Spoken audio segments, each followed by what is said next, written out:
যত ডাকডোল পিটিয়ে বিয়ে হয় তত ডাকডোল পিটিয়ে আবার ভাঙে। পৃথিবীতে এত কিছু ঘটে, কিন্তু উপন্যাস মানেই ঘুরে ফিরেও চিপায়।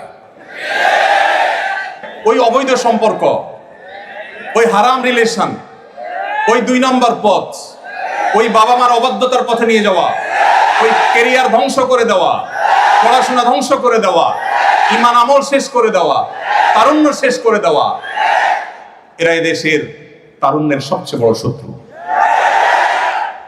এদেশে যত আত্মহত্যা করেছে তরুণেরা অপরিণত বয়সে প্রেম নামক এই অবৈধ রিলেশন করতে গিয়ে, যত বাবা মায়ের বুক খালি হয়েছে, যত বাবা মায়ের সাথে সন্তানের সম্পর্ক নষ্ট হয়েছে, যত সন্তান ঘরছাড়া হয়েছে, যত তরুণের পড়াশোনা ধ্বংস হয়েছে, যত তরুণের ক্যারিয়ার নষ্ট হয়েছে, যত মানুষের চাকরি জীবন ধ্বংস হয়েছে, যত সংসার ভেঙেছে, যত বাচ্চারা মা বাবার স্নেহহারা হয়েছে, এই সবগুলোর জন্য তথাকথিত বিবাহ বহির্ভূত অবৈধ ভালোবাসার প্রমোটাররা আসামি। এরা কেউ এই সমস্ত অপরাধের দায় এড়াতে পারে না।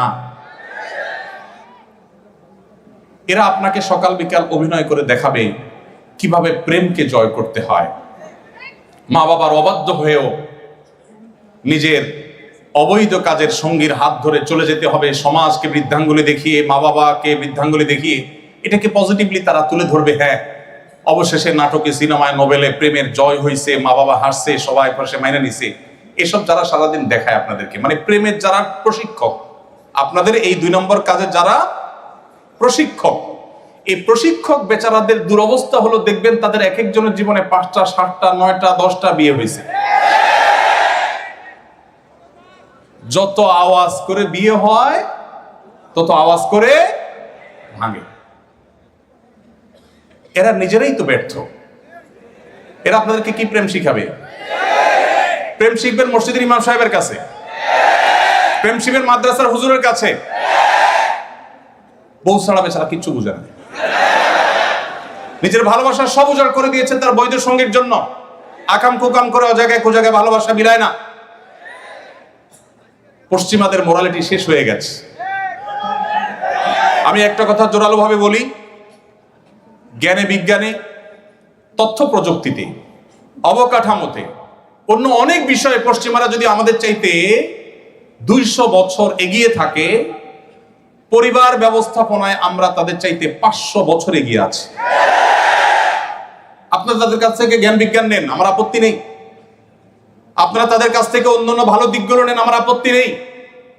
কিন্তু তাদের বস্তা পচা সস্তা বিবাহ বহির্ভূত রিলেশনের এই বিষ বাষ্প যদি আপনার সমাজে আমদানি করেন, তো মনে রাখবেন, আজ জাপান, কোরিয়া, ইটালি, যে দেশগুলোর নাম বলছি, এর বাইরে উন্নত অনেকগুলো দেশের কথা আমি নিজে জানি। নিজ চোখে তাদের সেই দুঃসহ চিত্র দেখার দুর্ভাগ্য আমার হয়েছে।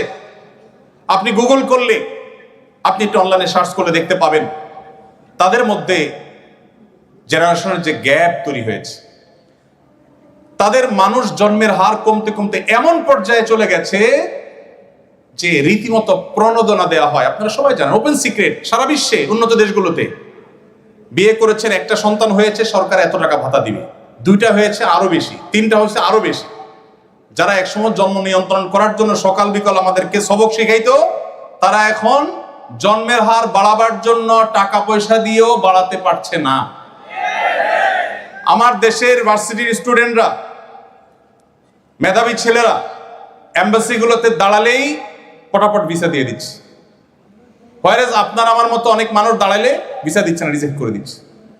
কেন ভিসা দিচ্ছে? কারণ ওদের তো মানুষ নাই, ওদের মানুষ দরকার, দেশ চালানোর জন্য মানুষ নাই।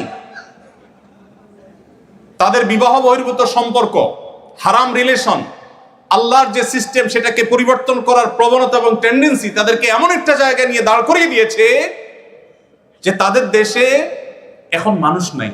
মানুষের জন্মের হার কমতে কমতে এমন পর্যায়ে চলে গেছে, একটা দেশ চালাবার জন্য যে মানুষগুলো দরকার সেগুলো পর্যন্ত বাহির থেকে হায়ার করে আনতে হয়। তারা রিফিউজিদেরকে ওয়েলকাম করে।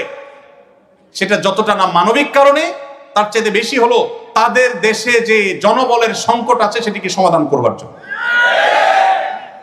মুসলমানের সন্তান সেই সংস্কৃতি যদি আপনি আপনার দেশে আমদানি করেন, আপনার জীবনে আমদানি করেন, আপনার সমাজ শেষ হয়ে যাবে, পরিবার ধ্বংস হয়ে যাবে। ডক্টর খন্দকার আব্দুল্লাহ জাহাঙ্গীর রহমাল্লাহ একটি চমৎকার কথা আছে। স্যার বলতেন, ইসলামী দণ্ডবিধিতে সবচেয়ে করুণ, সবচেয়ে কঠিন শাস্তির কথা বলা হয়েছে কোন বিবাহিত দম্পতি তারা যদি পরস্পরের মধ্যে হারাম রিলেশনের মধ্যে জড়িয়ে যায়, জেনা করে, সবচেয়ে কঠিন এবং নির্মম শাস্তির কথা বলা হয়েছে। But why? কেন এই নির্মম শাস্তির কথা বলা হয়েছে? দুজন মানুষ, তারা দুইজনে সম্মত হয়ে একটা অপরাধে লিপ্ত হয়েছে, আল্লাহ তাদের শাস্তি দিবেন, ভালো কথা। দুনিয়াতে এত নির্মম শাস্তি কেন? তারা তো কারো কোনো ক্ষতি করে নাই, সমাজের কোনো ক্ষতি করে নাই। স্যার বলেছেন, তারা সমাজের সবচেয়ে বড় ক্ষতিটা করেছে কি? এই টেন্ডেন্সি যদি ডেভেলপ হয় একটা সমাজে, কি হতে পারে? মানব সভ্যতা হারিয়ে যেতে পারে ওই সমাজ থেকে বা পৃথিবী থেকে। মানুষের মধ্যে সন্তান জন্ম দেওয়ার যে স্বাভাবিক টেন্ডেন্সি, এটা যদি একবার চলে যায়, এটা নতুন করে সৃষ্টি করা কঠিন। পশ্চিমাদের চাইতে কেউ এই সকরুণ পরিস্থিতি ভালো করে উপলব্ধি করতে পারছে না আজ। যারা উন্নত দেশগুলোতে গিয়েছেন, সেখানে পড়াশোনা করেছেন, স্যাররা অনেকে গিয়েছেন নিশ্চয়ই, তারা ভালো করে বলতে পারবেন। এই জন্য মুসলিম তরুণ ভাই আমার, আল্লাহর ওয়াস্তে এই অবৈধ সম্পর্ক করে নিজেকে ইউ মনে করেন না। যারা এই অবৈধ সম্পর্কে লিপ্ত হন, আপনি সবচেয়ে সেকেলে, আপনি সবচাইতে আনস্মার্ট, সবচেয়ে স্মার্ট, সবচেয়ে বুদ্ধিমান তরুণ সে, বুদ্ধিমান তরুণী সে, যার তার সমস্ত আবেগ অনুভূতিগুলোকে বৈধ রিলেশনের জন্য জমিয়ে রাখে, অপেক্ষা করে। এত ভালোবাসাবাসি আপনাদের, এরপরে ঘরে ঘরে কেন বিবাহ বিচ্ছেদ এত বাড়ছে? আপনি পত্রিকার পাতা খোলেন, যেই হারে বিবাহ নিবন্ধন হয়, ওই হারে বরং কোনো কোনো ক্ষেত্রে তার চাইতে বেশি তালাকের নিবন্ধন হচ্ছে, ডিভোর্সের নিবন্ধন হচ্ছে। কেন রে ভাই? আমি এই কথাটা বিভিন্ন জায়গায় বলার চেষ্টা করি।